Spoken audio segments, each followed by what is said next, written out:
საათი წუთია საქართველოში. თქვენ უყურებთ იმედის დღეს. მე ნანიკო არხაზარაძე. მე ნიკოლოზ სულუკიძე გახლავართ. მე კავარ ამირეჯიბი, ეს იმედის დღეა და ჩვენს ეთერში დღეს ნახავთ.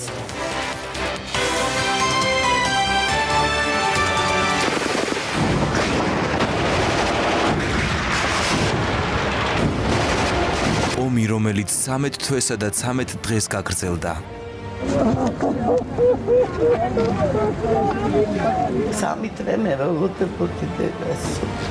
აფხაზეთის შეიარაღებული კონფლიქტი და შეცვლილი ბიოგრაფიები. გაიყვანეს 9 აპრილის მემორიალთან და იქ დახვრიტეს 3-ე. წამება, ძვალება, ცუდი რაღაცები, რაც ენით აუწერელია რა. ფემიციდის მსხვერპლი 13 ქალის ტრაგიკული ისტორია იმედის დღეში. არა ინტელექტის ოკუპაციას. ცოცავი ოკუპაციიდან ინტელექტის ოკუპაციამდე. არა ინტელექტის ოკუპაციას. ორგანიზაცია, რომელიც საფრთხეს უქმნის საქართველოში საავტორო უფლებებს, რა მოსაზრებები აქვთ მხარეებს, ნახეთ იმედის დღეში. კარგად ვისვრი და იარაღი არ მიყვარს. როგორ აფასებს საკუთარ თავს იუსტიციის მინისტრი. მე მართლაც ვარ ტანმორჩილი, რაც ძალიან მომწონს. როგორი დედაა. მერიკოს ძალიან მიყვარს ჟირაფი ჟოზეს სიმღერები. ზეპირად ვიცი ყველა და შემიძლია გიმღეროთ. თეა წულუკიანის პირადი ნივთები და უცნობი მხარე ნათია ორველაშვილის რუბრიკაში. როგორია შეყვარებული თეა წულუკიანი? მე ვფიქრობ, რომ არ ვარ ცუდი ადამიანი.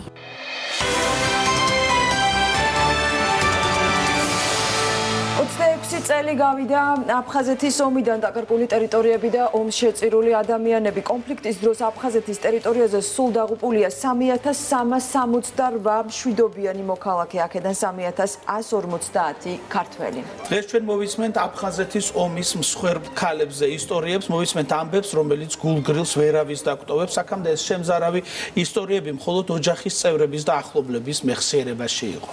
ნამდვილად მასე ნიკოლოს, ვიდრე ჩვენ სტუმართან ერთად ამ თემაზე გავაგრძელებთ საუბარს, მანამდე მინდა გავიცნოთ ეთერ სამხარაძე ჯღამაძე და ჯულიეტა მენთეშაშვილი, ეს ორი ქალბატონი სოხუმიდან არის და მათ ძალიან ტრაგიკული ისტორია აქვთ. ახლა ნინია ზვიადაძე გაგვაცნობს ამ ორი ქალის ტრაგიკულ ისტორიას.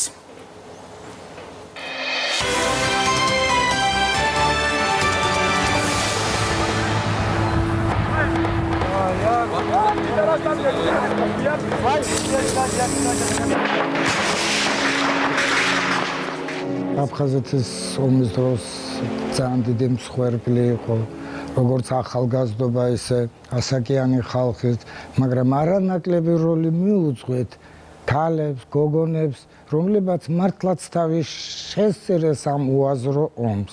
იყვნენ ისეთი ქალბატონები, როგორც პოეტი ეთერ სამხარაძე ჯღამაძე.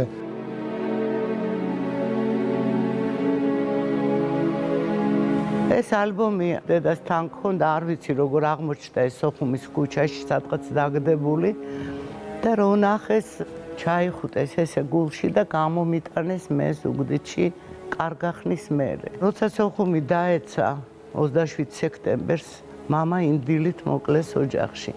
დედა ჩემის თვალწინ. იყვნენ ასეთი ჩვენი მეზობლები, ბარამიები, რომლებსაც ჰქონდათ ხელშეუხებლობის ბარათი, არძიმბას ხელმოწერით. და რადგან ჩვენი ოჯახი ესე დაცულია, ეთერი შენ ჩვენთან იყავი და დედა იყო იქ. ვცდილობდით, რომ დედა როგორმე გამოგვეყვანა, მაგრამ დედამ კატეგორიული უარი შემოგვითვალა, 40 დღე მე ჩემს ქმარს პატივი უნდა მივაგო და შემდეგ გამოვალო. როგორც ამტკიცებენ და როგორც სტატისტიკა იძლევა მონაცემებს, სულ ყოფილა 13 ქალი. ერთი ამ 13-დან იყო ჩემი კლასელი, ჯულიეტა მენთესაშვილი. სანამ ქალაქს აიღებდნენ, მანამდე იყო ჯგუფური შემოსვლები. ერთი ასეთი ჯგუფი შევიდა ჩემი კლასელის ჯულის ოჯახში. შეიპატიჟა. სუფრაც გაუშალა, აჭამა, დაალევია, მაგრამ ეს ღვინო უკვე იყო მოწამლული, რითაც გაუმასპინძლდა. ეს იყო უკვე ოქტომბრის თვე, ერთი თვე იყო თითქმის გასული სოხუმის დაცემიდან, 28 ოქტომბერს, როგორც მე მითხრეს, მოაკითხეს მანქანით აი ამ ბარამიების ოჯახს დედაც რა თქმა უნდა იქ იყო და უთხრეს რომ დაკითხვაზე ხარ დაბარებულიო. მე მითხრეს რომ ესე იგი 28 ოქტომბერს აი უკვე მშვიდობა იყო, უკვე არაფერი არ იყო, სოხუმი აღებული იყო. გაიყვანეს 9 აპრილის მემორიალთან და იქ დახვრიტეს სამივე. ჩემი გაგებით და მე რაც ინფორმაცია მაქვს, ამით შური იძია მაგან ტრებზე. ის რომელიც ერთი გარეთ ეზოში დადიოდა, შევიდა და როცა დაინახა რომ ასეთი მდგომარეობა იყო, მაშინ იქ წამება, ძვალება, ცუდი რაღაცები რაც ენით აუწერელია რა, ესეთი რაღაცები მოხდა იქ. მერე გამოექცა ეს შიშველი, ქვევით უნდა ჩასულიყო სადურისკენ და იქ გაჩერებაზე დაეწია და იქვე მიაცხრელეს. მე დედას სულ აი ველოდებოდი, მე არ ვიცოდი რომ დედა უკვე მოკლული იყო, ჩემი არ მეუბნებოდნენ. მაგრამ აი ეს სამი თვე მე ველოდებოდი დედას სულ. მოგეხსენებათ მაშინ შუქი არ იყო, ეს პრესა, მე ჩემთვის მამა სიკვდილის, მე არაფერი არ მაინტერესებდა, მხოლოდ დედას ველოდი. ეს სამი თვე ჯოჯოხეთი იყო ჩემთვის, მაგრამ მე წითელმა ჯვარმაც მომწერა, რომ აი ასეთი ტრაგიკულად დაიღუპა დედა ჩემი. აი ასეთი გმირობა ჩაიდნენ, ეს არის გმირობის ტოლფასი. და აი ასეთივე ისტორიები იყო აფხაზეთში, კერძოდ სოხუმში.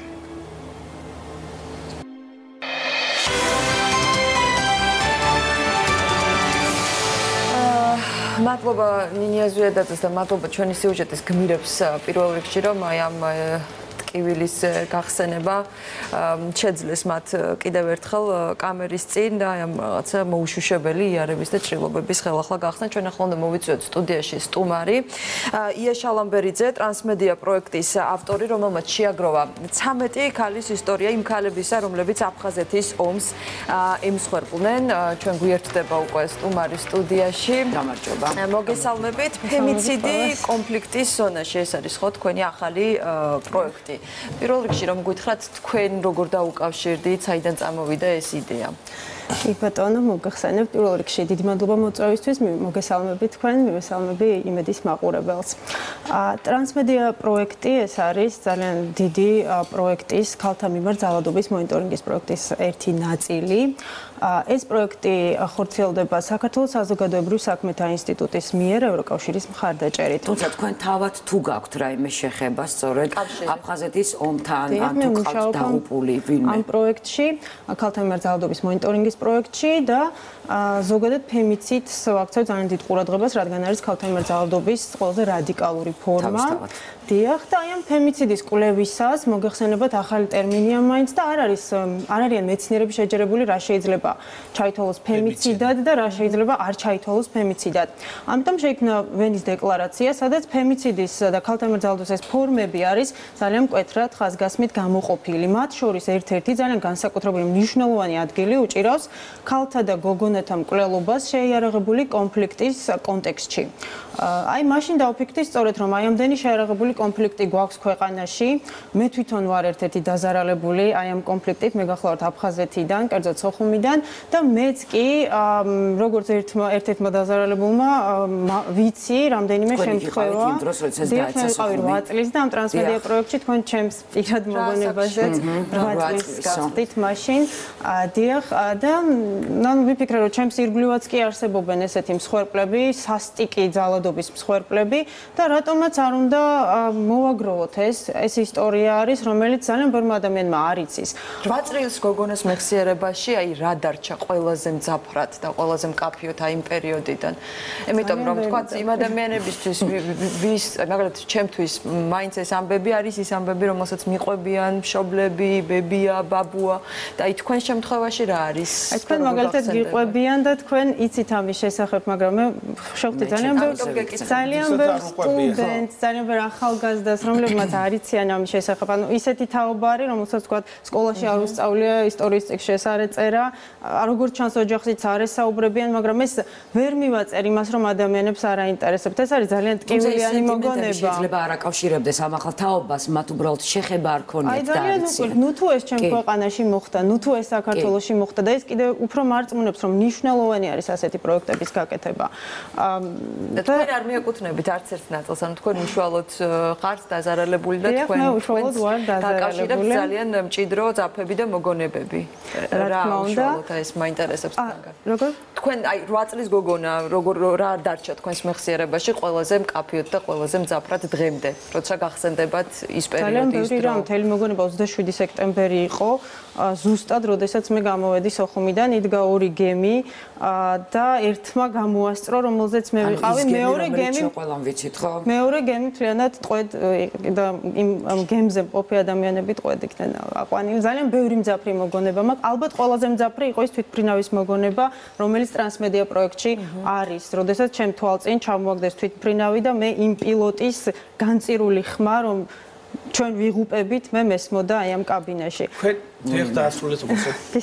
თქვენ ძალიან მნიშვნელოვანი აქცენტი ახსენეთ წეგა რომ მე შევხვდი სტუდენტებს ახალგაზრდებს, რომლებიც ამ თემაზე საკმაოდ კი არა და არაფერი არ იციან. მართალი ბრძანდებთ, როგორც ჩვენ ყვებით ახლა ვთქვათ ჰერეთზე, საინგილოზე, ტაოკლარჯეზე და სხვა დაკარგულ ტერიტორიაზე, მოვა შემდეგი თაობა, რომლისთვისაც ესე რაღაცა შორეული წარსული იქნება აფხაზეთის ტკივილი. თუმცა შეიძლება დავიბრუნოთ ნანიკო, ხო, ჩვენ იმედი არ უნდა დავკარგოთ, მაგრამ მარტო იმედი არ უნდა გქონდეს. ჩვენ ამისთვის კონკრეტული ნაბიჯები უნდა გადავდგეთ და ეს პროექტი, რომელსაც ახლა თქვენ საუბრობთ, მართლა შეხსენებაა და თუნდაც ეს სიუჟეტი და ესეთი ისტორიები თუ რა რთული და უბედურება გამოიარეს ჩვენმა თანამოქალაქეებმა და თანამემამულეებმა სულ რამდენიმე წლის წინ.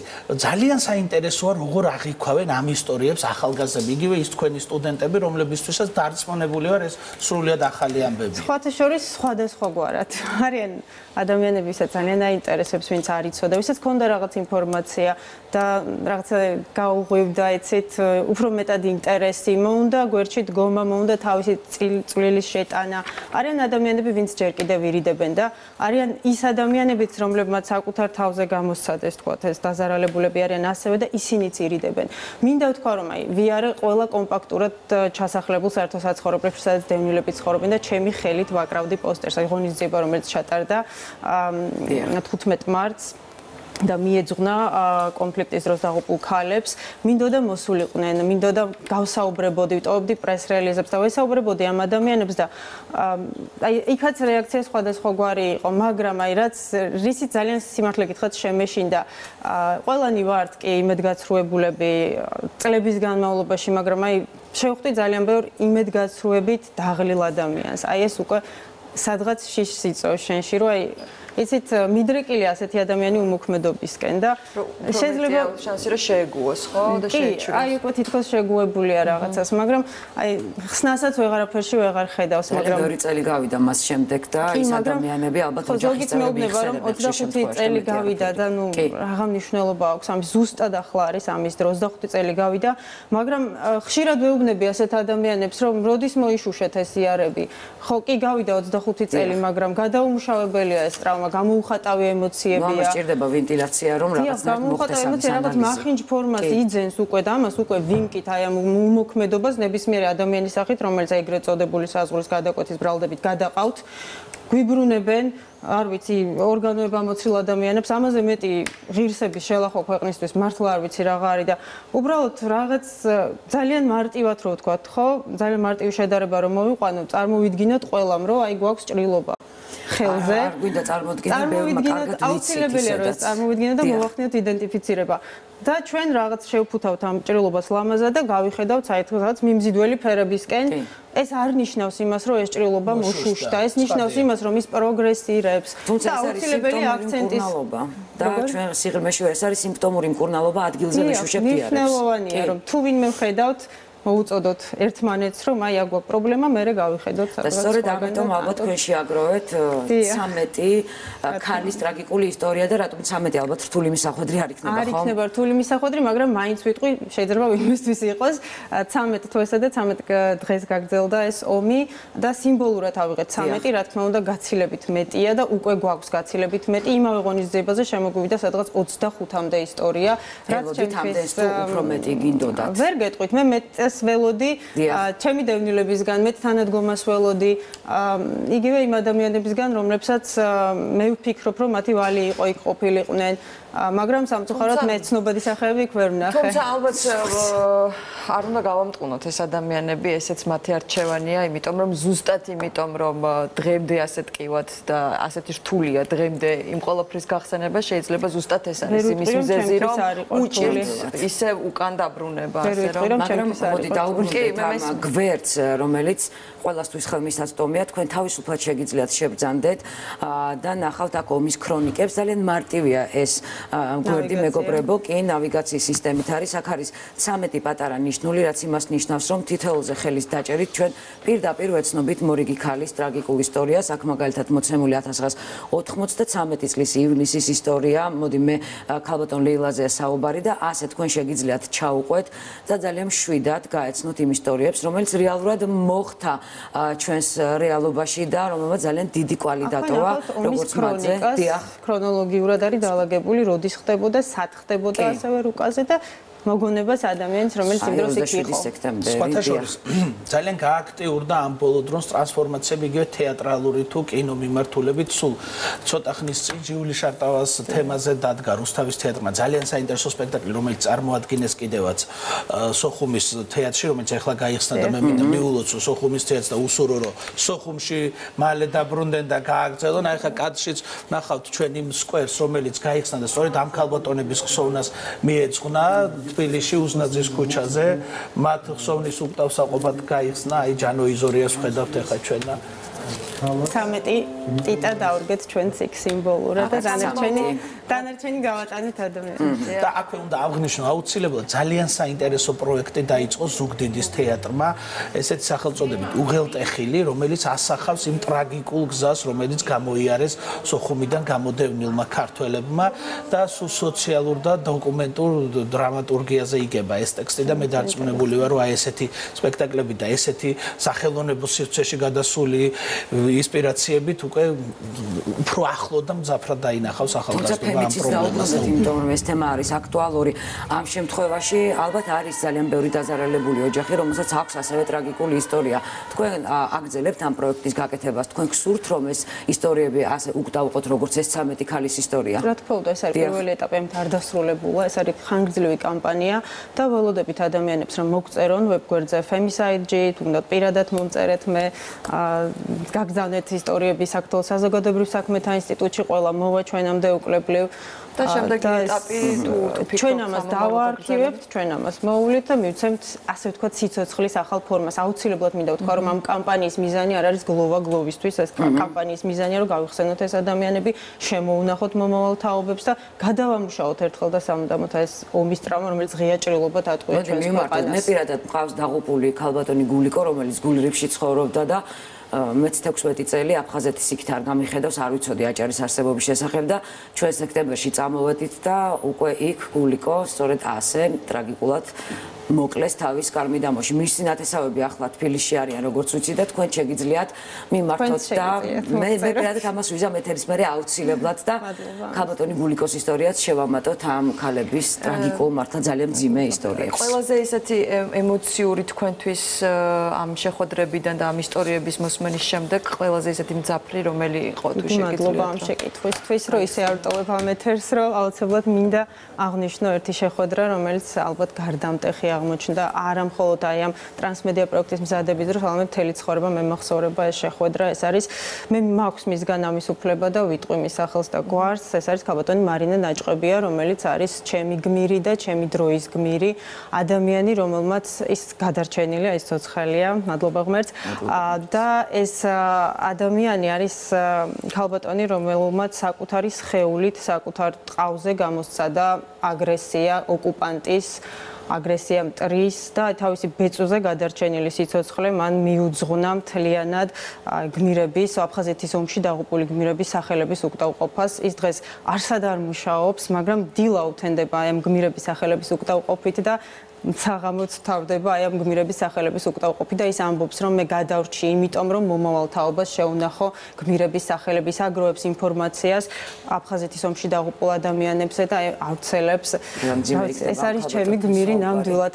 არ ვიცი ამ ხელა შემართება საიდან, მაგრამ როგორც გითხარით, მეც ძალიან მიჭირდა, ვამბობ რომ წელიწად ნახევარი მუშაობდი, მაგრამ აქედან ერთი წელი დამჭირდა ალბათ რომ რაღაცნაირად სამეწყო მუშაობა. კი და ასეთი ადამიანები მართლა მნიშვნელოვანია ცხოვრებაში. რომ შეგხვდეს რაღაც ძალა მოგცენ რომ ის თუ აკეთებს მე როგორ ვერ ვაკეთებ.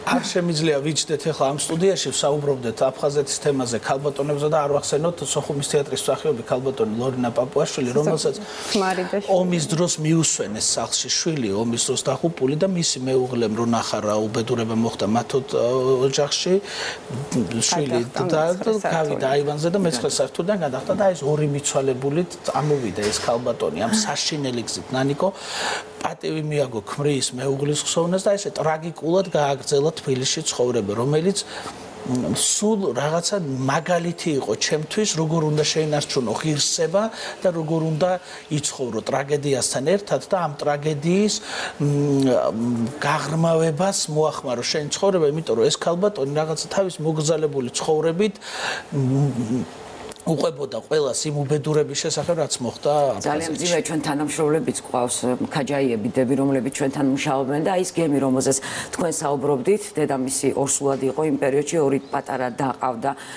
ორი პატარა შვილი ყავდა, მამა გარდაეცვალა და ამ ქალს ასე მოუწია სოხუმის დატოვება. ის გოგონები ახლა ჩვენთან მუშაობენ, ძალიან წარმატებულები არიან, თუმცა ეს ტრავმა ალბათ მთელი ცხოვრება მათთან ერთად იქნება და ძალიან მძიმეა ამ ყველაფერთან დაცხოვრება. თუმცა ვაგრძელებ. დიდი მადლობა წარმატება თქვენს პროექტს და დიდი იმედი მაქვს, რომ გამოხმაურება უფრო დიდი იქნება და უფრო მეტ ისტორია შეუნახავთ ჩვენ მომავალ თაობას. მადლობა.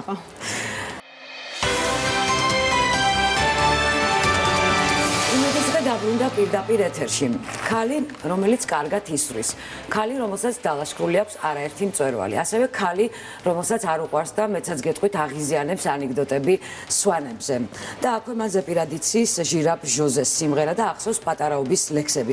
საუბარია იუსტიციის მინისტრზე, რომელიც დღეს ნათია ოროლაშვილის რუბრიკაში პირადზე, საყვარელ ნივთებზე და პოლიტიკაზე ისაუბრებს. მაშასე თეა წულუკიანი რუბრიკაში პირადი ნივთები.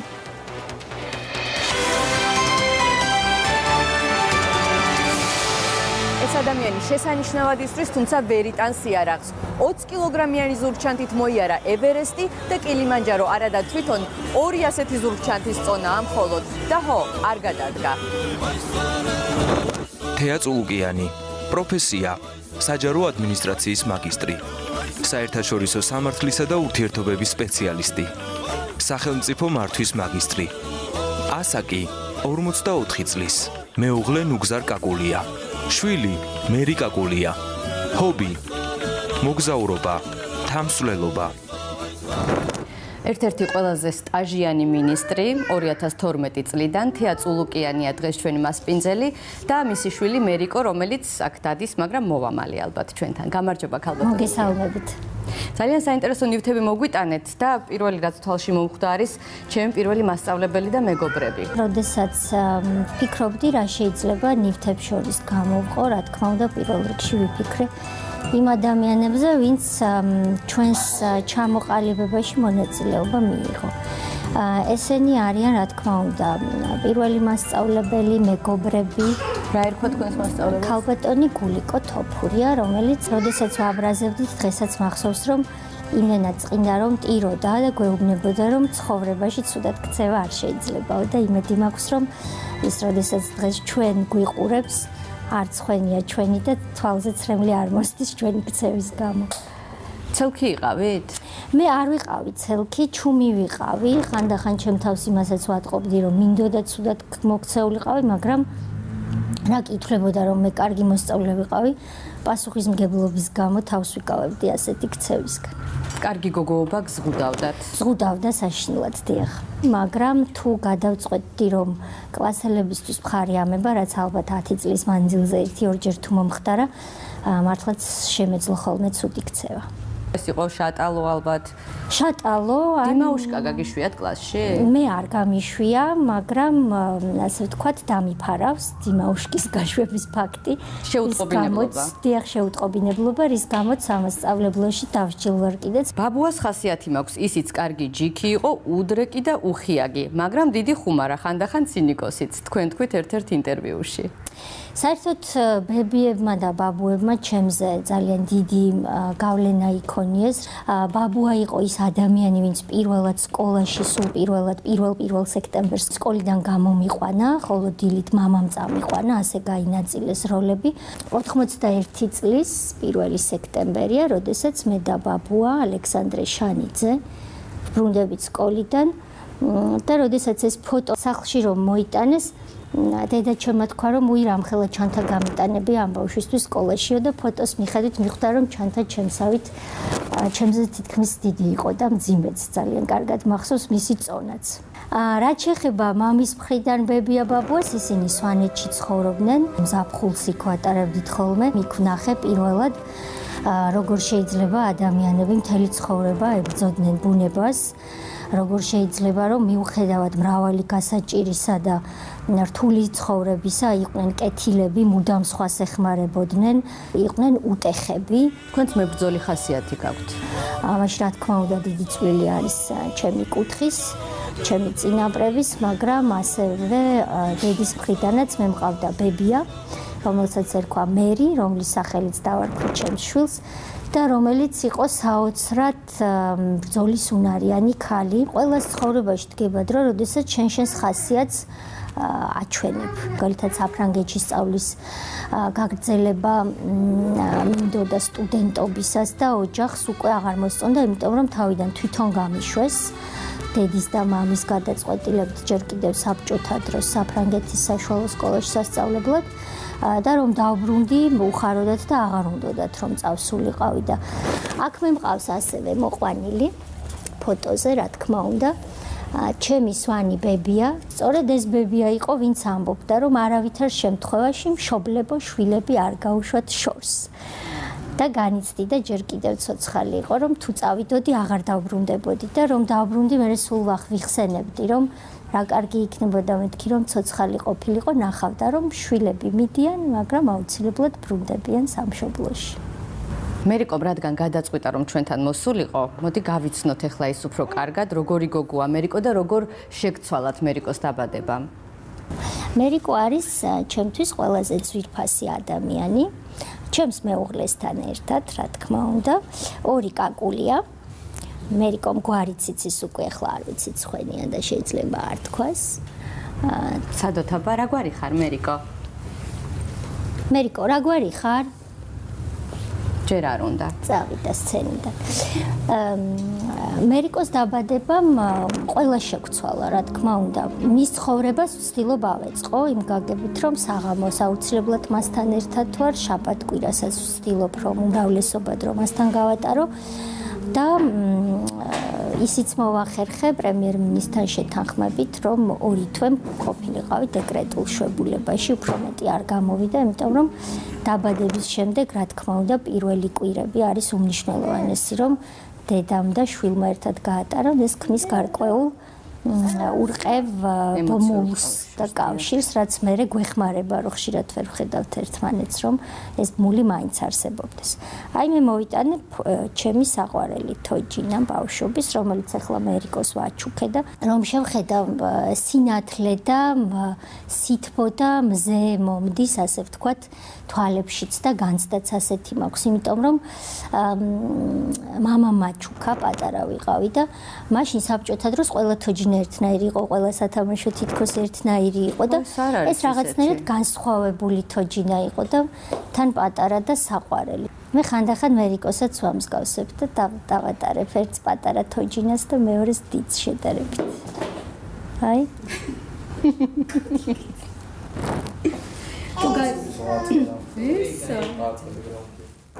სროლა გასწავლათ მამამ და კარგად ისვრით როგორც ვიცი. დიახ. რას ნიშნავს იარაღი თქვენთვის?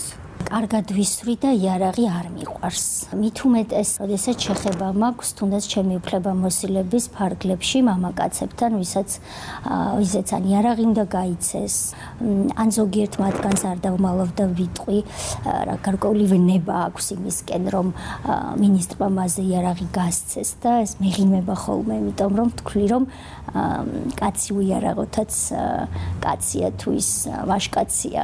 თუმცა სროლით მართლაც კარგად ვისვრი და მამა ამით ყოველთვის ამაყობდა. ერთხელ მახსოვს რევოლვერი სროლის საშუალება მქონდა, როდესაც თარჯიმნობას უწევდი ქალბატონ ლიალორიასთან ერთად პიერიშარს და მის გუნდს, როდესაც 1001 რეცეპტი შეყვარებული კულინარის 95 წელს გადაიღეს საქართველოში. მაშინ პიერიშარის დაცვას ჰქონდა რევოლვერი ნაგანი და იმით ვისროდით ხოლმე ჩუმად, რომ ბატონ თემურ ბაბლუანს არ გაეგო ამის შესახებ. რატო თემურ ბაბლუანის ხომ სვანი არ უნდა ეამაყა? კი, მაგრამ მე მგონი ჩემი გართობისთვის ის ტყვიები არ იყო განკუთვნილი, სხვა რაღაცისთვის ჰქონდა მას შეძენილი.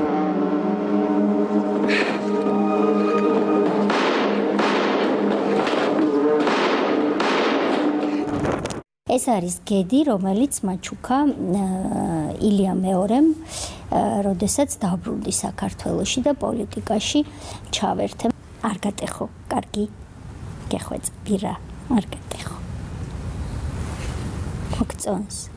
სტუმრად ვიყავი მისული და ასე ხელზე დაიდო და აჰა ეს შენო მითხრა და იმის მერე ამგეც არ ვიშორებ ჩემი ოთახიდან, სადაც სამუშაო მაგიდაზე მიდევს. თამსვლელობა არის თქვენი ჰობი? დიახ. რა არის მთავარი ხიბლი ამ ჰობის? ევერესტის ბანაკამდე, როდესაც მივედით, რომელიც არის დაახლოებით 5400 მეტრზე, რა თქმა უნდა, ძალიან კაცრი და ლამაზი სანახაობა იყო, მაგრამ მხოლოდ ამ წუთებს ვერ დავარქმევ სიამოვნებას. ეს უკვე პირველი ეტაპიდან, როგორც კი ზურგჩანთას ზურგზე მოიკიდებ და მიდიხარ და 20-25 კილო ორი კვირა ზურგით მიტარებია. მე ვფიქრობ, რომ თაშისვლის ჰობი სწორედ ყოველ წუთიერ ბედნიერებას და თავისუფლების განცდას უკავშირდება და მხოლოდ მწვერვალზე ასვლით არ შემოიფარგლება ეს სიხარული. საკმაოდ ამტანიც ხართ ეთყობა 20 კილოს რომ ატარებდით ორი კვირა, თქვენ თვითონ რამდენი კილო ხართ? მე თვითონ ორჯერ ზურგჩანთის წონა ვარ, მაგრამ თქვენ მოგვიტანეთ ლელო. დიახ. ძველი რომელი წლის? ეს ყველა გაზეთი არის 75 წლის 21 იანვრის გამოცემები, რომლებიც მამამ შეაგროვა ჩემი დაბადების დღეს, როდესაც ეს გაზეთები ჩემს მეუღლეს ვაჩვენე, მან თქვა, რომ რა კარგი აზრია, მოდიო, როდესაც მერიკო დაიბადებაო, იმ დღის გაზეთები შევიძინოთო და დამირეკა სამშობიაროში და მე ვნა იცი რა, მოდი ჯობს არ ვიყიდი ამ გაზეთებსო და რატო მეთქი და მხოლოდ რეზონანსია გამოსული და ისიც პირველ გვერდზე შენი წყელაკრულ არის გამოქვეყნებული და გინდა მაინც ასეთი ნომრის ყიდვა და მე მაინც ვაყიდინე, იმიტომ რომ მე დარწმუნებულია რომ მერიკოსაც ჩემნაირი ხასიათი ექნება და კრიტიკაზე ხუმრობით შეხვდება. სვანებზე ანეკდოტები იცით? არ ვიცი და არ ვიმახსოვრებ, იმიტომ რომ მაღიზიანებს. მართლა?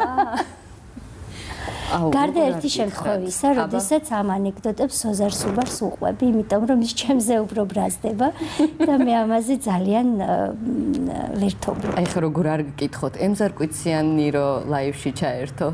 ნახეთ. ნახეთენეთ არ მენახა. ვა, პირდაპირ ეთერში ვარ ბიჭო, რას დავაჭირი ამის თანას? ხომ შეიძლება მეც იგივე დამემართოს და ძალიან ყურადღებით ვუყურებ ტელეფონის რა ღილაკს ვაჭერ ხელს. ყველა ადამიანმა სხვის შეცდომებზე უნდა ისწავლოს და მეც ვცდილობ, რომ თქვენ ისწავლეთ ემზარკვიციანი მე შეცდომაზე. ვცდილობ ისწავლო ბატონი ემზარის შეცდომაზე. ქალის ტვირთსოც ახსენებენ, რა მოგდით თავში? პირველ რიგში მომდის თავში ის, რომ ამ ტვირთის აღქმა და გაგება კაცობრიობის მეორე ნახევარს არ უნდა, არ აქვს არავითარი სურვილი ეს გაითავისოს და მიაჩნია რომ ეს ტვირთი ბუნებრივი აატაროს მან, ვისაც ეს ტვირთი ხვდაწილად. ერთი რაღაც უნდა გითხრათ, ეხლა ჩემგან არ გეწყინებათ წესით. ტანმორჩილ ადამიანებზე ამბობენ ხოლმე რომ რაც ზევით არის, სამი იმდენი ქვევით არის. ტანმაღალ ადამიანზე ეს არასოდეს არ მსმენია. მე მართლაც ვარ ტანმორჩილი, რაც ძალიან მომწონს, ძალიან მიჭირდა თავიდან იმ ყველაფრის ატანა, რაც უნდა გადაგეტანა, იმიტომ რომ ხარ პატარა, ანუ დაბალი.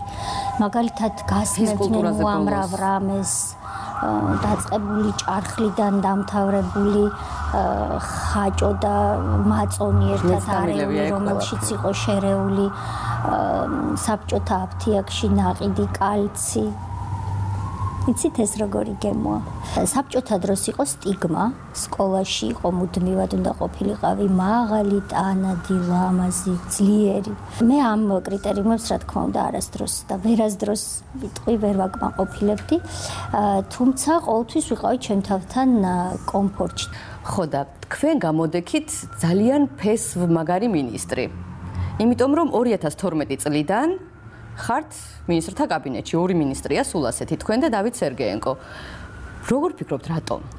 თუ კი რაღაც ერთი მიზეზი და მხოლოდ ერთი მიზეზი უნდა მოვძებნოთ, თუ რატომ შემოვრჩი ამ თანამდებობას, ერთ-ერთი მიზეზი ალბათ არის ის, რომ მართლაც ძალიან ბევრს ვშრომობ და არც ერთ იუსტიციელს არ ვაძლევ საშუალებას, რომ არ იშრომოს და ეს ხანდახან უკმაყოფილების მიზეზით ზოგიერთ მათგანში ყოფილა.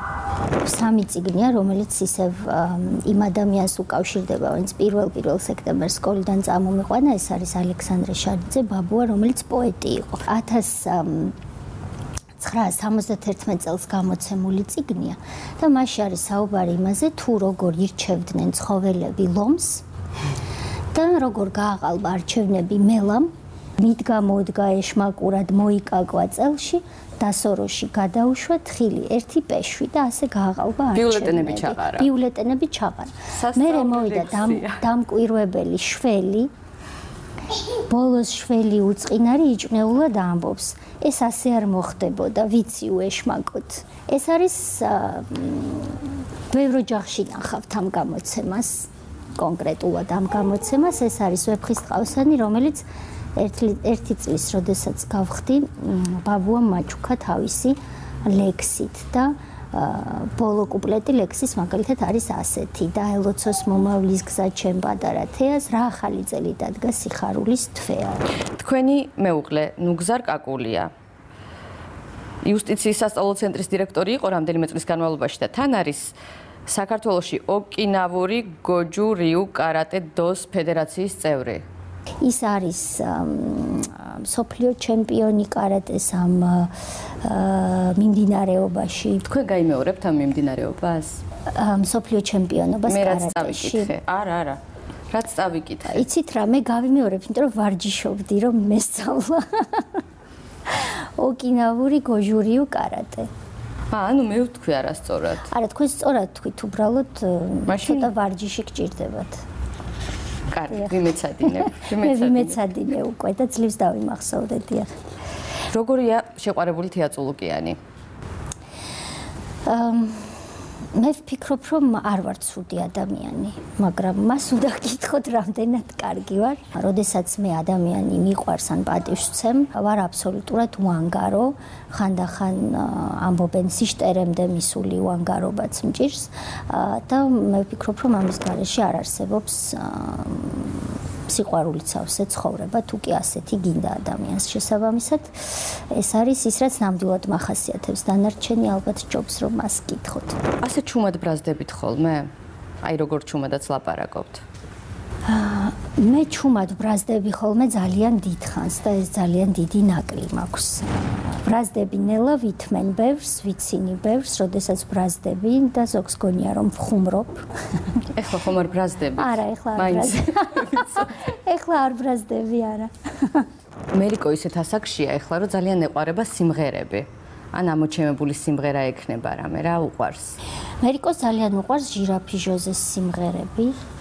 თქვენ იცით რომელიმე? ზეპირად ვიცი ყველა და შემიძლია გიმღეროთ. ეს რომ არ გეთქვათ, აი მე არც ვაპირებდი, ახლა როგორ ვუთხრა იუსტიციის მინისტრი აქალი, როგორ ვუთხრა ახლა ჟირაფი ჟოზეს სიმღერა მიმღერე და თქვენ თვითონ თქვით. იცით რა, ამ დღეებში ძალიან ბევრი მithქმა მოთქმა რომ შეიძლება გადავდგე რომ წასვლა მინდა და ასე შემდეგ და მე თუ თქვენს ეთერში ჟირაფი ჟოზეს სიმღერას ვიმღერებ თვითონ გადამაყენებენ ისე რომ მოდით გადავდოთ ეს სამომავლოდ კაფის ფანტელები შემხედეთ რას უთა ბიჭივა ქართულ მართლმსაჯულებას 10 ბალიანი სისტემით რამდენი ბალით შეაფასებდი? 6 ქულას მივანიჭებდი. ის 4 ქულა რაც არის დარჩენილი, გაცილებით უფრო ძნელი მისაღწევია, ვიდრე იყო მაგალითად 1 2 3 4 5 6, იმიტომ რომ ჩვენ 6 წლის წინ დავიწყეთ ძალიან ცუდი მდგომარეობიდან და როდესაც ურთულეს მემკვიდრეობას იღებ მართლმსაჯულების სფეროში, იქ პრინციპში ზედაპირზე დებს რა უნდა გააკეთოს სასწრაფოდ და უცბად რომ ავადმყოფი ორგანიზმი გამოჯანმრთელების გზას დაადგეს. ოპერაციას ხო არ საჭიროებს რაიმეს მოკვეთას?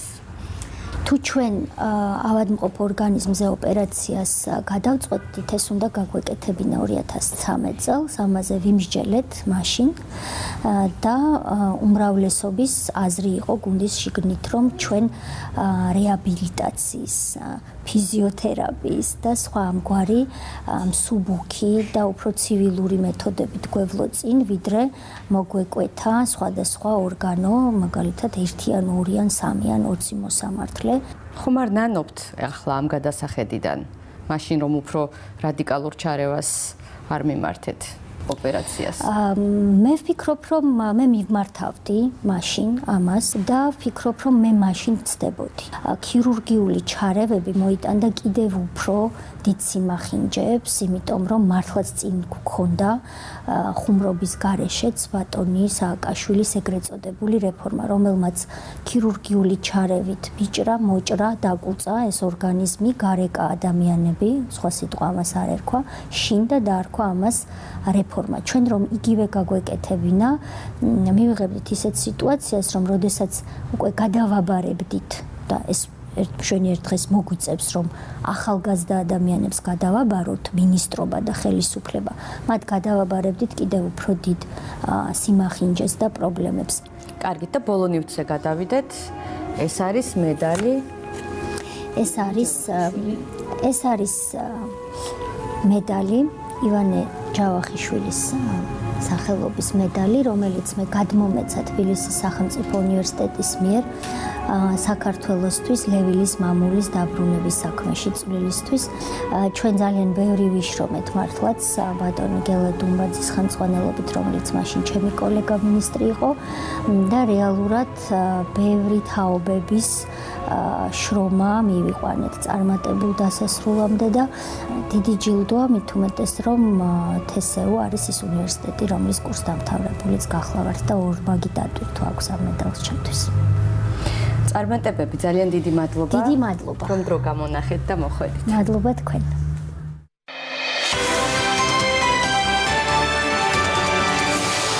ძალიან დიდი მადლობა უნდა უთხრათ ნათია ორველაშვილს, რომელმაც სრულიად სხვა ჭრილში დაგვანახა ქალბატონი თეა წულუკიანი და ძალიან საინტერესო დიალოგი იყო. ჩვენ ახლა რეკლამას უნდა დაუთმოთ, რომ რეკლამის შემდეგ დაგიბრუნდებით, დაგვალოდოთ.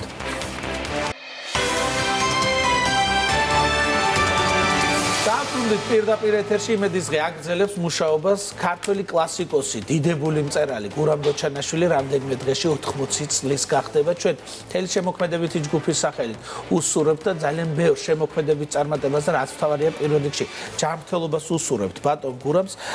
გურამ დოჩანაშვილი გახლავთ ავტორი, რომლის ფრაზებითაც ჩვენ ყოველდღიურობაში ვსაუბრობთ ხოლმე და თუნდაც ერთი ფრაზა დედამიწას სიყვარული ატრიალებს დომენიკო, მე მგონი არის რაღაცა სლოგანი ჩვენი ცხოვრების სამოქმედო გეგმის აზროვნების აკადემიაში მოხდა მკითხველთან შეხვედრა ბატონ გურამის საიუბილეო თარიღის აღსანიშნავად და სწორედ ამ შეხვედრაზე გაირკვა, რომ თურმე ის იყო გატაცებული არქეოლოგიით, მუსიკით, სხვადასხვა პროფესიებით და მოდით ახლა ერთად ვნახოთ მარიკა ბაკურაძის სიუჟეტი და უფრო კონკრეტული ამბები გავიგოთ გურამ დოჩანაშვილისაგან.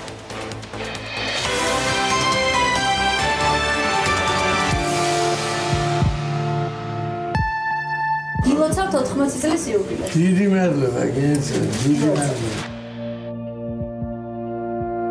ბავშვობა მქონდა ისეთი კარგი ხანახან ისეთ უაზრობასაც გავიფიქრებ ნეტა არ მქონებოდა რომ იმიტომ რომ ეხლა დღევანდელ დღესთან შედარებით როგორ გვიყარდა იცით ერთმანეთი ძალიან დიდი ეზო იყო რუსთაველის 2 ნომერი და აუარება გასართობი ესტრადა და კინო და რა ვიცი რესტორანი. ხოდა ეს ბავშვობა ეგეთი სუფთა ბავშვობები ქონდა იცი და ესეთი სუფთა ის ქონდა ჩვენი მთავარი გასართობი იყო წიგნის კითხვა.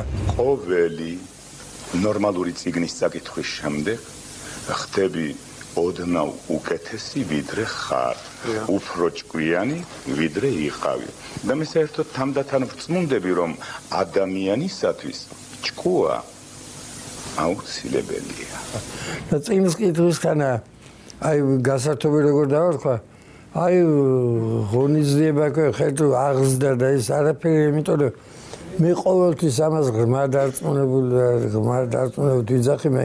კითხველი ეს არის თანაავტორი უნდა კარგ მკითხველს გულისხმობ, თორე მე მაგ კითხველების ჩამოთვლაში რომ რაც მეც საიკითხავენ უარესია. ეგეთი მკითხველებიც არიან. ჩამოიარა ერთ დროს ამ ჩემმა საცოლემ საიდუმლო ნარევი შორეული სილამაზით ახსავსა.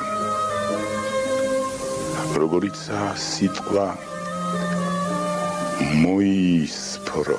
მე ღრმად ვარ დარწმუნებული და დარწმუნება რა თქმა უნდა ჩემი ესეა რომ თავიდან რო იყოს სიტყვა და ყველაფერი სიტყვა იცი და გვერდით კი მოყვებოდა კაცი ისეთი უსიამო გამომეტყველებით სახეზე როგორიცაა სიტყვა გავცეხი. სიტყვა არის ხატრობა რო ფერები და ხაზით აღსრულებული და სიტყვა მუსიკა. მე კი განზევიდე ზედმეტი. როგორც სიტყვა მაშასა და მე. ისე თქვენ ლიტერატურა რო არ არსებობდეს, ვინ ბრძანდებით კაცი რომელსაც რა უყვარს ძლიერ? აი ხომ მოგეხსენეთ არქეოლოგია და მუსიკა. კაცი რომელსაც არქეოლოგია ძლიერ უყვარდა? და პატივსცემ ძალიან. იცით როგორ ერთგულები არიან არქეოლოგები? მუსიკა თუ არქეოლოგია? უფრო. არ ვიცი, ძნელი გამოსავალი. მეც ახლა მას შედარებით ახალგაზრდა ვიყავი. 26 წლის ვიყავი და დავიწყე მაგისტრატურა და პროექტის გაადრია საკია. თუ არ ჩავთვლით ისეთ გამონაკლისს, როგორიც აი გურამ რჩეულიშვილი ეთყობა იგრძნო გურამ არ ვიცი მაგასაკში ეგეთი პროზაიკოსი. აი ეგრო დავიწყე, იცით აი რაც მაწვალებდა, რაც ისა რაღაც 12 წელიწად წერდი, როგორც მოიხსენეთ. დავამთავრე მე 78 წელში და ბატონი ოთარჭილაძის რომანიც იყო. გზაზე ერთი კაცი მიდიოდა, ძალიან კარგი რომანი და რაც მე წაიკითხავ უარესია მეთქი. მერე გამოვიდა გაცილებით ის ლესას და მარკესის გავლენა აქვს ოთარსურეთ, შემიძლია თქვეს რომ ლესას აქვს, აი მე ნობელიარტი გახდა. მე 78-ში დავამთავრე. 91-ში და ეგონაც ხო და რუსულად ესპანური არ ვიცი მე და ქართული მასალა როგორც და 94-ში რუსულად და აი ამას არ უყურებენ ციტარიღებს.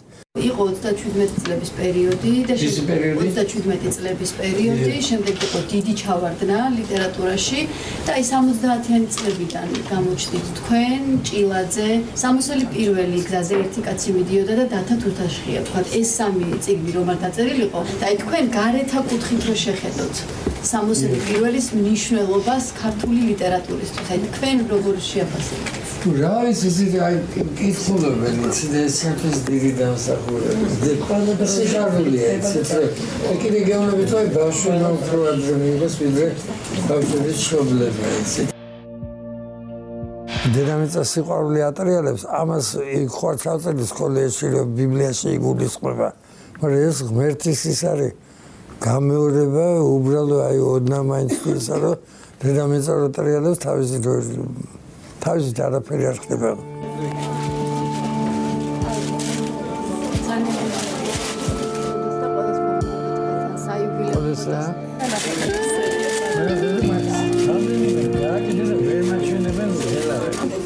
არა, ავტოგრაფი ნუ კარგია, ვინებინდა.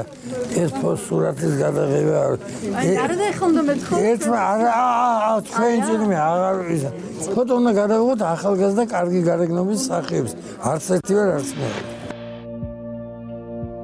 აი თავისუფლება არის მორწმუნე ადამიანი რომელიც არის ღვთის მორჩილი და მორწმუნე კაცი ღვთის ის არის უდიდესი თავისუფლების მომტანიცით. ჩემი საყვარელი წიგნი ხო გეუბნებით ეს უცხოელებიდან თორე ლუარსაბთან კარის საკარის ეზუკარის აღწერა მერჩენია რა ის.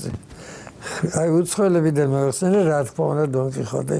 და ბოლოს თავარი შეკითხვა კარცერ ლუქსის შესახებ. კარცერ ლუქსში რო შედიოდეთ, სამოსელ პირველს შეიტანდით? არა, ვისაც მახსოვს.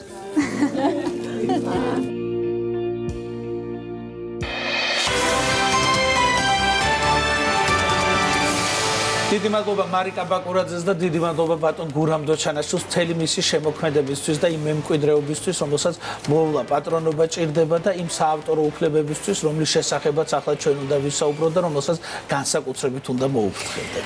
და ეს არის თემა, რომლის გარშემოც ეს ბოლო დღეებია განსაკუთრებით დიდი მსჯელობა, აჟიოტაჟია ერთგვარი, ასე რომ სწორედ ამ ნაწილში ვისაუბრებთ ჩვენ ამ თემაზე. არა ინტელექტის ოკუპაციას რუსეთი ცდილობს საავტორო უფლებებში გავლენის მოპოვებას, რისთვისაც მან დაიწყო არსებული სისტემის დასუსტება, დისკრედიტაციისა და ტყუილი დაპირებების გაცემის გზით. რუსეთი ვერ გაიმარჯვებს. ერთად შევაკავოთ რუსული საფრთხე. ასეთი შინაარსის კამპანია დაიწყო საქართველოს საავტორო უფლებების დაცვის ასოციაციამ. სად არის რუსული საფრთხე დამალული, როგორ ხდება ინტელექტის ოკუპაცია და რა არგუმენტები აქვს ორივე მხარეს, ამას სწორედ ჩვენს ეთერში საუბრისას შევიტყობ. ჩვენი სტუმრები არიან საავტორო უფლებათა ასოციაციის თავმჯდომარე ბატონი გიგა კობალაძე და აჩი ფურსელაძე, რომელიც დათო ხუჯაძესთან ერთად აფუძნებს ორგანიზაციას. სწორედ ამ ორგანიზაციაზე ვისაუბრებს და აი ამ მიმართულებაზე ჩვენს გადაცემაში. დიდი მადლობა მობრძანებისთვის ორი მხარე, როდესაც ერთად არის წარმოდგენილი, ეს ალბათ იდეალური შემთხვევაა და იმედი მაქვს გავარკვევთ, მივალთ იმ წერტილამდე, რაც ყველაზე მეტად გვაინტერესებს, თუ შეიძლება დაიწყე ნიკოლას. გიგა, პირველ კითხვას თქვენ დაგისვათ, არა ინტელექტის ოკუპაციას ჩვენ ნახეთ სოციალურ სივრცეში გავრცელებული ძალიან ბევრი პატივსაცემი, განსაკუთრებული ხელოვანების მიმართვები. როგორ ფიქრობთ, სად არის საფრთხე და სად ემუქრება ინტელექტის ოკუპაცია? ისტორია ცოტა უფრო ადრე იწყება, ეს არ დაწყებულა გუშინ და დღეს იწყება 2017 წლის აგვისტოდან. ჩვენი ორგანიზაცია არის იმ 229 ორგანიზაციათაგან ერთ-ერთი, რომელიც სოფლიოს ყველა ქვეყანაში არსებობს, მათ შორის რუსეთის ორგანიზაციაც არის ამ 229 ორგანიზაციაში, დიახ. და ეს 229 ორგანიზაცია ვერთიანდებით ერთ მსოფლიო ორგანიზაციაში, რომელიც არის სიზაკი და რომელიც არსებობს 1926 წლიდან. ბუნებრივია, რომ მთელი იმ წლების განმავლობაში, როდესაც ჩვენ დავიწყეთ აქტიური მუშაობა, რუსეთი ცდილობდა, რომ აი ამ მთელ ამ 229 ორგანიზაციაში, რომელიც თანასწორი უფლებებით სარგებლობთ აბსოლუტურად, ქონოდა რაღაც დომინაციური მდგომარეობა და ამას ჯერ ახერხებდა იმით, რომ ქონდა რეგიონში ლიდერის პოზიცია ვიდრე 2015 წლამდე.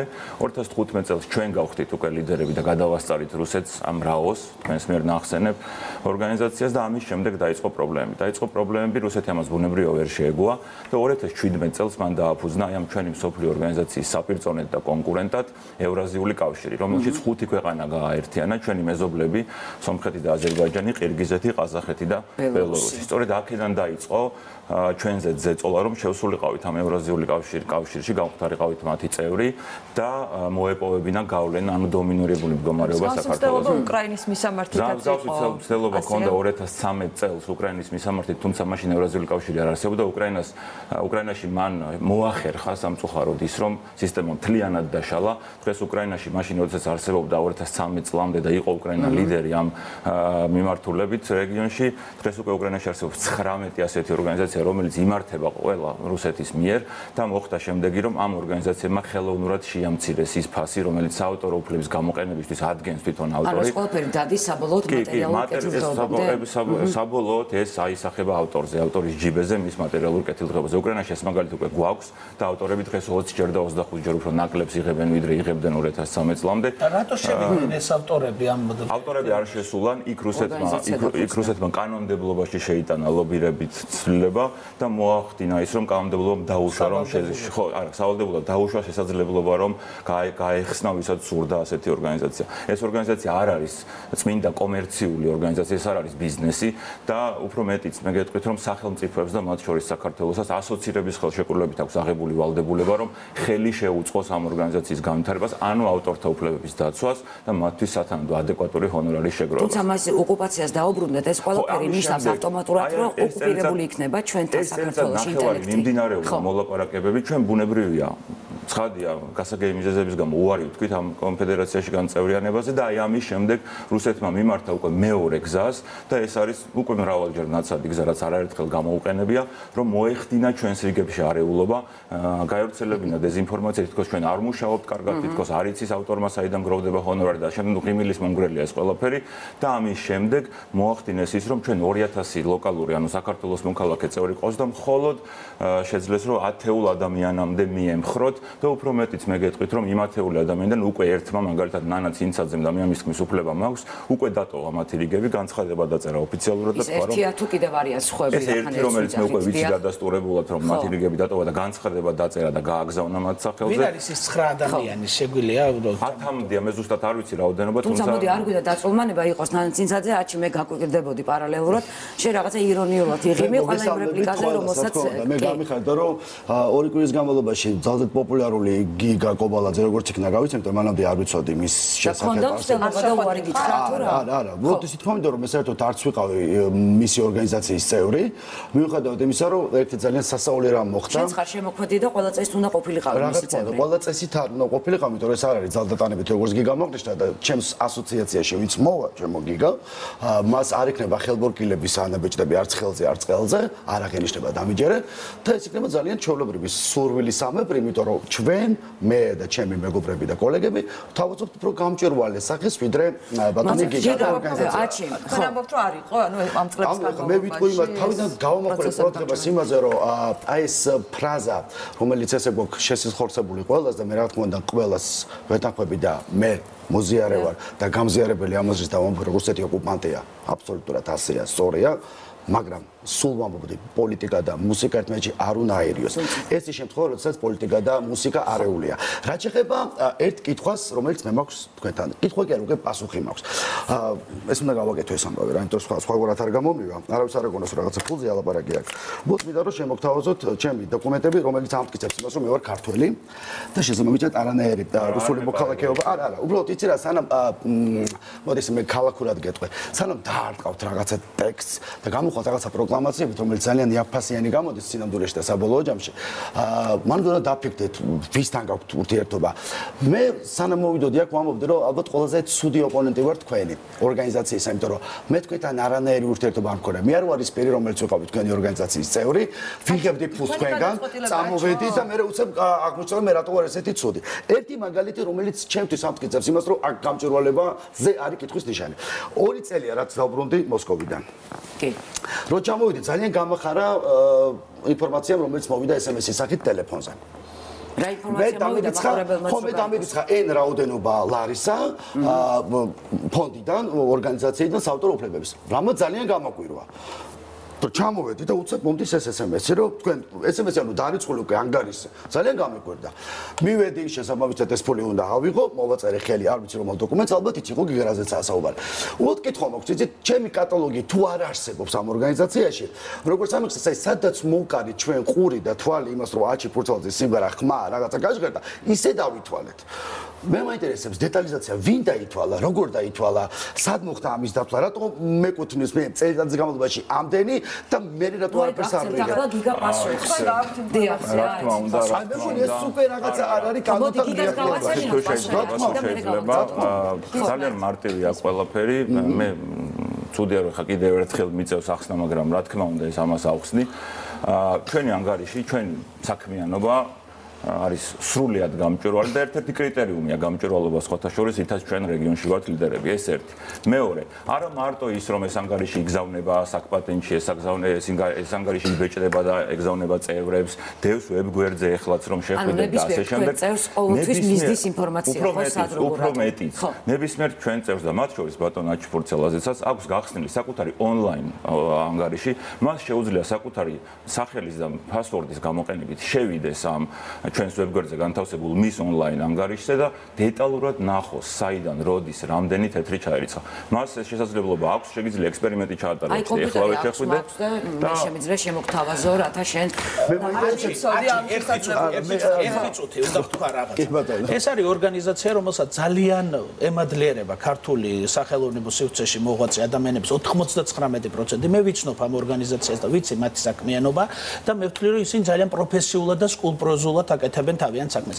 რატო გაჩნდა ვალდებულება სწორედ ახლა, რომ გამოჩნდეს ჩემთვის ძალიან საკითხავად რუსული წარმოშობის რაღაც კომპანია? რუსული წარმოშობის, ეს არის ძალიან ცუდი.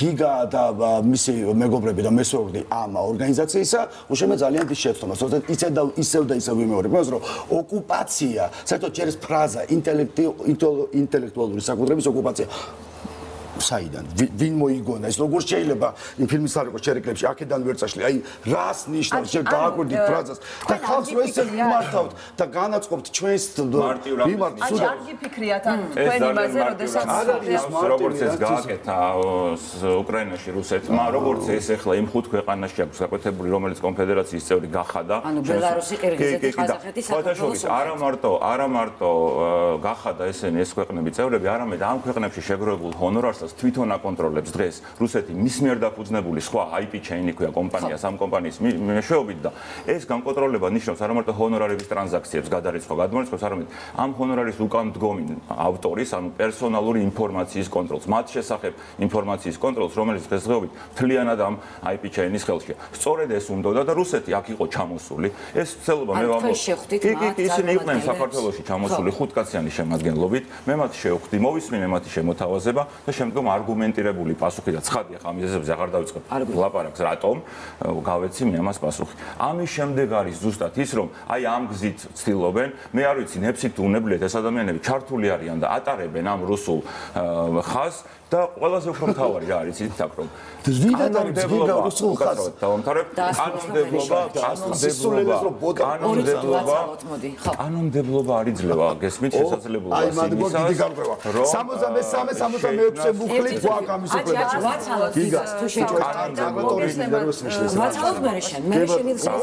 მე და ნუჭამერტები თორემ დემაგოგია მკლავს ამ კანონმდებლობით ნათლად არის განსაზღვრული რომ შესაძლებელია შეიქმნას სფეროში მხოლოდ ერთი ორგანიზაცია, ანუ მუსიკაში ერთი ლიტერატურაში. ეს ასია მხოლოდ აქ საქართველოს არამედ თითქმის ყველა ქვეყანაში, ბრიტანეთში, საფრანგეთში, გერმანიაში, რუსეთშიც კი ერთია სფეროს მიხედვით და მეორე არის ასევე კანონმდებლობაში განსაზღვრული კრიტერიუმი, რომ ორგანიზაციას თუ უნდა რომ კონდეს ეს სტატუსი, ანუ შეეძლოს ვინმესთან და მისვლა და ლიცენზიის აღება, ანუ ფულის გადახდის მოთხოვნა შეეძლოს, უნდა კონდეს მსოფლიოში არსებულ ორგანიზაციათაგან უმრავლესობასთან გაფორმებული ხალხი. ეს არაფერი არ არის დარეგისტრირება შეუძლია ასეთი იურიდიული პირის ნებისმიერ საქართველოს მოქალაქეებს თქვენს ნების, მაგრამ სტატუსი რომ მოიპოვოთ, ამისთვის თქვენ უნდა კონდეთ 239 ორგანიზაციიდან უმრავლესობასთან, ანუ 120-თან ხელშეკრულება გაფორმებული რომ წარმოადგინოთ მათი რეპერტუარი. ჩვენ 200-თან უკვე გვაქვს ეს ხელშეკრულება გაფორმებული და ბუნებრივად თეორიულადაც კი წარმოუდგენელი მათ ახლა ჩვენთან გაწყვიტონ და ახალ ორგანიზაციასთან გაფორმებულ. და ბოლოს ასევე არსებობს საერთაშორისო ჩვენი მსოფლიო ორგანიზაციის წერილი რეკომენდაცია რომელიც ამ დღეებში მივიღეთ რომ დაუშვებელია პირდაპირ ჩამოთვლილია პუნქტები რატომ არის მიზანშეუწონელი და უფრო მეტიც დაუშვებელი ორი და მეტი ორგანიზაციის არსებობა სფეროში ეს იწევს ავტორის საბოლოო ჯამში დაზარალებას და სფეროს ბოლომდე ჩამოშლას. აი ეს არის ძალიან კი, აქეთ მივდივართ, ეს არის მცდელობა რუსეთის რომ საქართველოზე ჰქონდეს გავლენა, ეს არის საკმაოდ უკვე ღია მცდელობა, რომელიც ამ წელიწადს განმავლობაში იყო დაფარული და ამას ჩვენი ძალებით უმკლავდებოდით, თუმცა დღეს ეს უკვე გაცდა ასოციაციის ფარგლებს, ეს უკვე საყოველთაო გახდა, იმიტომ რომ რუსეთი ღიად ამბობს იმას, რომ მე უნდა ვიყო საქართველოში დომინირებული და ეს უნდა იყოს სფერო, რომელშიც მე მექნება გავლენა და მე მივიცეთ საშუალება ახლა აჩვის უპასუხოს არა, ეხლა მე მაქვს 5 წუთიანი მონოლოგი, იმიტომ რომ ჩვენ უსმენთ გიგას ორი შეიძლება დაგისვა შეკითხვას, იმიტომ რომ შესაძლოა 5 წუთი არ გქონდეს. თქვენ სხვა ინფორმაცია გაქვთ თქვენ მხარეს, რომ შესაძლებელია ამ ერთსა და იმავე სფეროს აკონტროლებდეს და არეგულირებდეს? შევეცადოთ რომ მოდი მე ვისაუბრებ ზუსტად იმდეს, რამდენსაც საუბრობს გიგა, იმიტომ რომ გიგა საუბრობს ორი კვირა და ლაპარაკობს ერთი და იგივეს. იცი რა, მე მაქვს ესეთი კითხვა, პიცი მწამს ბოლო მაკვირვებს სინდრომი მაქვს თქვენ და მე, იმიტომ რომ თქვენ თუ ესეთი კარგები ხართ, თქვენ თუ ესეთი მაგრები ხართ, მე ვფიქრობ რომ როგორც მენეჯერი თქვენ ხართ ცუდი. იმიტომ რომ მე რომ არა, ჩემი კოლეგები რომ არა, თქვენ ხართ უმუშევარი. იმიტომ რომ მე დაგიქირავეთ იმისთვის, რომ ჩემი უფლებები მარტოთ. შესაბამისად, ამ მომსახურებაში თქვენ იღებთ პროცენტებს. აი, რას და როგორ აკეთებთ და რამდენად გამჭვირვალეა ეს ყველაფერი. გიგა, მე და შენ ეს კარგად ვიცით. მიუხედავად იმისა, რომ მე კიდევ ერთხელ გეუბნები, ჩემთან პირადად კონფლიქტი ვერ გექნება, იმიტომ რომ ვერ გექნება, მე მაქვს პრეტენზია შენთან დაკავშირებით, იმიტომ რომ ჩემი სახელი და გვარი არის გამოქვეყნებული და გამოჩენებული, როგორც მე ვარ მტერი რუსეთის აგენტი და ცოტა ამოვიდა ყელში ეს დემაგოგია უაზრო და ყველგან რუსეთის ჩართვა, ოკუპაცია არ გვინდა მუსიკაში ამის კეთება და მე თუ 63-66 მუხლის თანახმად ეს მიწერია. მაქვს იმის უფლება რომ გავაკეთო ეს ორგანიზაცია და გიგა თვის ბოლოდ ძალიან მალე მოახლოვდება. თვის ბოლოს შენს კარგად იცი რა მოხდება, შესაბამისად ის რომ ჩემი სტატუსზე რო ლაპარაკი, რომლის გარეშეც ჩვენ აი ესე ვითომ მოვიკოჭლებ და ჯერჯერობით ინფორმაციულს ეგრეთ წოდებულად თვითონ იგებს ბატონი გიგა და მისი ორგანიზაცია.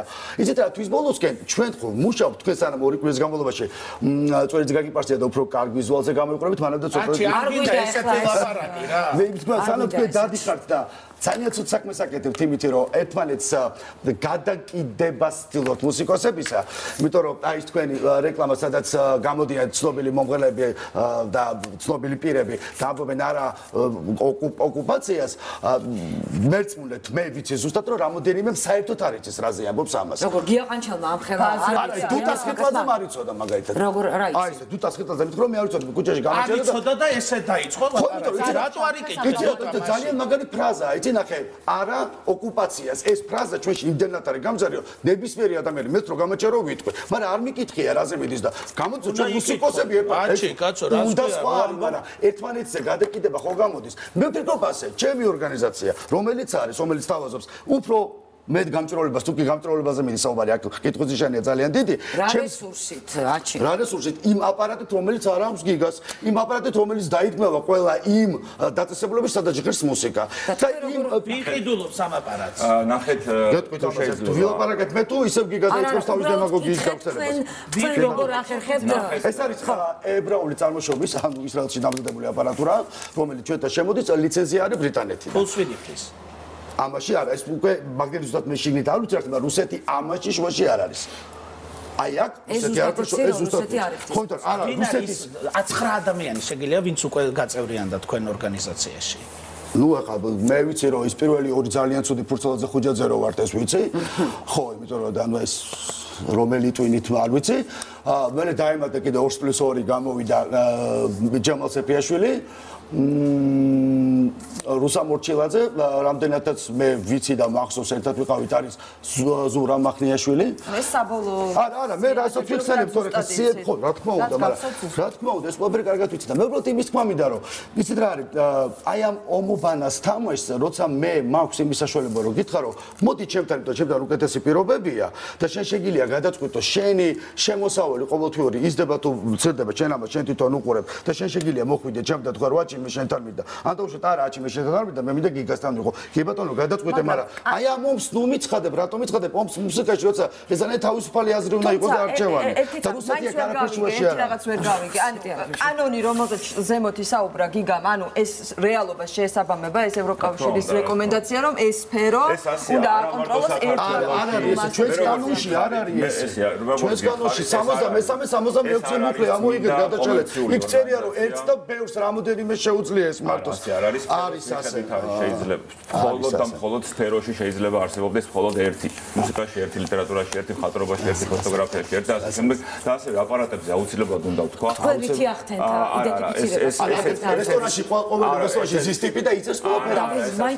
ეს ელექტრონული პლატფორმით სარგებლობ, თუმცა ესეც ერთი გზა ქონდა რუსეთს რომ აი ესე დესტრუქციულად დეზინფორმაციის გავრცელებით მოეხდინა ჩვენში არეულობის შეტანა და მეორე გზა მოეხდინა ის რომ ჩვენს მიერ უკვე გაკეთებული პროექტების ასე ვთქვათ, გაჟღერება წინასწარ გაეკეთებინა და ჩვენ ესპანურ კომპანიასთან უკვე თანამშრომლობთ ზუსტად 3 წელია, არის Imedi, რომელიც 50 ქვეყანაში ოპერირებს და ამ ესპანურ კომპანიას უკვე ამონიტორინგებს ტელეეთერებს, მათ შორის თქვენი ტელეეთერი მონიტორინგდება ეხლა ამ წამს და ყველა მუსიკა აღირიცხება, რაც კი აქ გაიჟღერს და იგივე Imedi აყენებს უკვე აი ამ კვირაში ჩამოდის ფიზიკურად მოწყობილობები რესტორნებში, სადაც ცოცხლად სრულდება მუსიკა მოწყობილობებს, ეს წელიწადნახევარი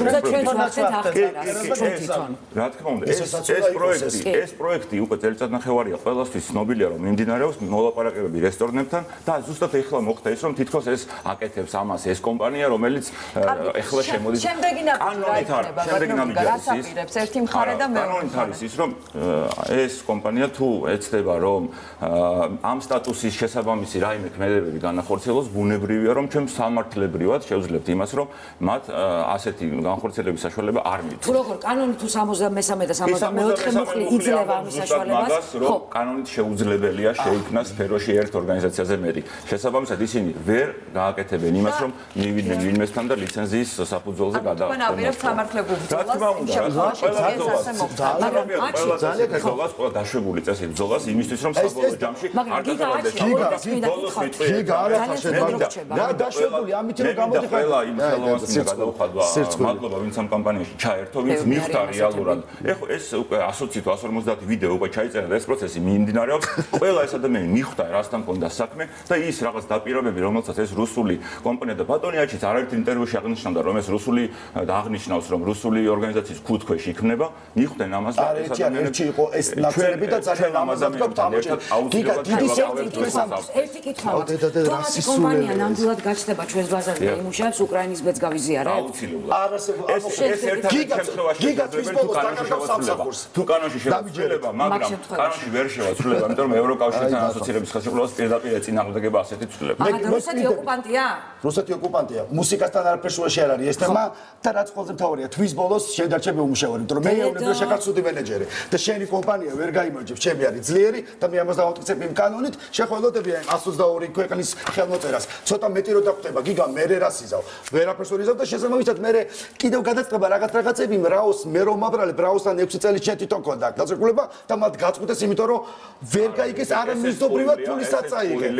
და ესეც ტყუილია. არ გაუწყვიტავს ესე არ შეიძლება გაწყვიტავს ერთ ქვეყანას. არა, როგორ არ შეიძლება, როგორ არ შეიძლება დასაბუთება ამას შეიძლება. თვის ბოლო მოიტანს ჩემო გიგამას. დასაბუთება თუ რა ხდება. გიგა ბოლოს სიტყვა არის ის რომ ეს არის მცდელობა რუსული რომ საქართველოს საავტორო უფლებების სფეროში მოახდინონ გავლენის მოპოვება, რაც ბუნებრივია, ავტომატურად გამოიწვევს ავტორებისთვის დაზიანებას და მათთვის შემოსავლების დრამატულად შემცირებას.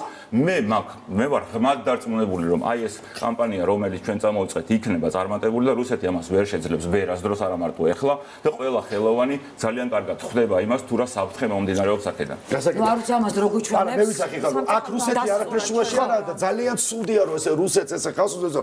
რუსი არავინ არ არის, ყველა ქართველები ვართ, ყველა მუსიკოსები ვართ და ყველა ჩვენჩესაკუთრებით.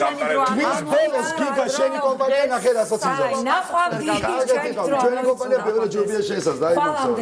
და ეს ომი არ გინდა გიგა ჩვენთან არ გინდა.